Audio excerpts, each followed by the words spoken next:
let's say you get to the middle of the day, you're starting to feel a little sluggish.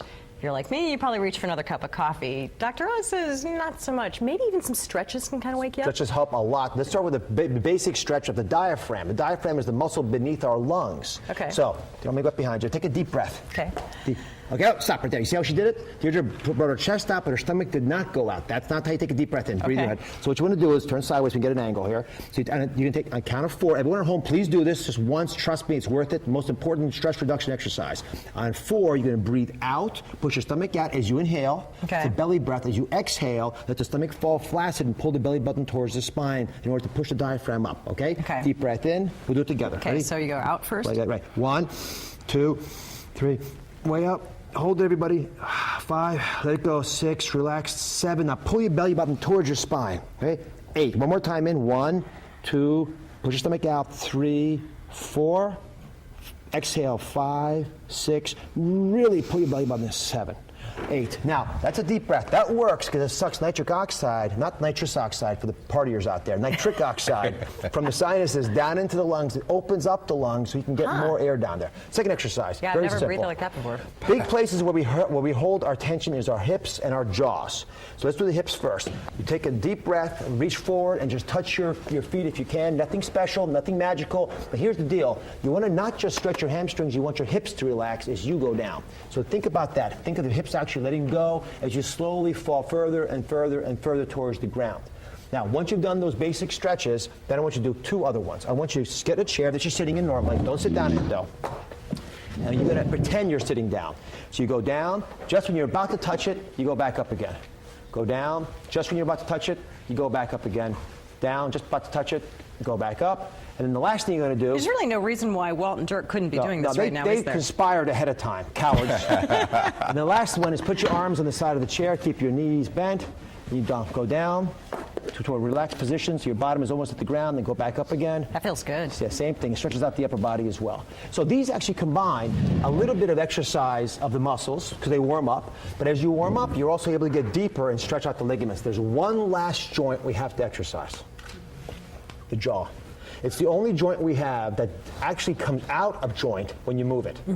And because of that, you store a lot of tension here. So I got this. Dr. Tom, here's yours. Okay, I get my own. Now, in theory, you drink the bottle of wine first. We'll get to that later. In theory, we did. This came from my house. So you take the cork. Right. This is very effective when you're driving, actually, because people won't bother you when you do this. And you let the cork relax your jaw, like this. And what it does is it allows the muscle to relax and the jaw joint pulls apart. The other nice thing is when you're driving, as I said, it makes you look a little different from everybody else. Indeed. Is that a good thing? It's a good thing because people don't talk to you that way. And that also can calm you down. But this is a very simple little trick that is, again, based on some of these ancient Ayurvedic techniques that just pulls the joints apart. And as you do it, as you relax your head on your jaw, this entire part of your head just all of a sudden lets go. And a lot of the tension, headaches, the anxiety, the frustration that we hold in our jaw joint, when you clench your teeth like that, it all goes away. I also do it at night because I tend to grind my teeth at night, and a lot of folks do that. Relax the jaw ahead of time. It lets the sleep process proceed more effortlessly. And don't people who have jaw issues tend to get headaches too, Dr. Tom? Absolutely. Isn't that pretty common? Yeah, it is, and especially when you're talking about the tension along the jaw, TMJ. Some people also have a problem with TMJ, and that pain radiates up into they may have temporal pain as well, and be a cause of their headache syndrome. Yeah. Interesting. All right. And you get to have the wine as well. The good thing about the wine, let me just bring this up real quick. The reason the red wine is a little better than the white wine is that red wine has the skin of the grape in it. The skin of the grape has something called resveratrol, which is a chemical that the wine was able to absorb because the grapes were struggling as they were growing, right? They grow on a hilly terrain, it's dry, it's arid. The plant kingdom is saying, hey, wait a minute, there's a famine going on out there. We want to make sure the mammals live longer. So they actually signal us to live longer. And that's why, unfortunately, you need about 100 bottles a day.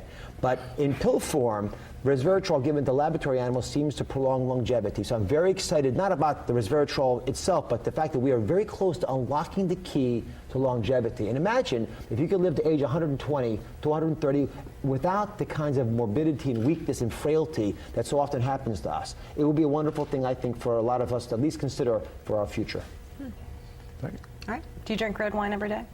I don't drink red wine every day because I usually am so busy. If I drank red wine, I'd pass out. But I do. but when I drink alcohol, I drink red wine. You go for the red. All right, thanks. Well, all of our clips with Dr. Oz can be seen on kcra.com. Just look under the As Seen On section. And then we've also got a link to your website, Dr. Oz. And it's a great place to go if you have a question really about anything. And you've got things categorized from A to B. Think of an ailment. You've probably got an answer for it, and it's on there. And you can also submit a question to your staff, too, and it'll be answered by a true medical professional. And if I want to give a shout out to medical professionals in the Sacramento area, we want you to participate. We're just trying to harvest a collective IQ of all the healers in America. People have got good ideas, and if you had an illness and recovered from it, you're the world expert in that problem. You know more than I do about it for sure because you lived through it. Those are the stories we want to hear on the Dr. Oz Show.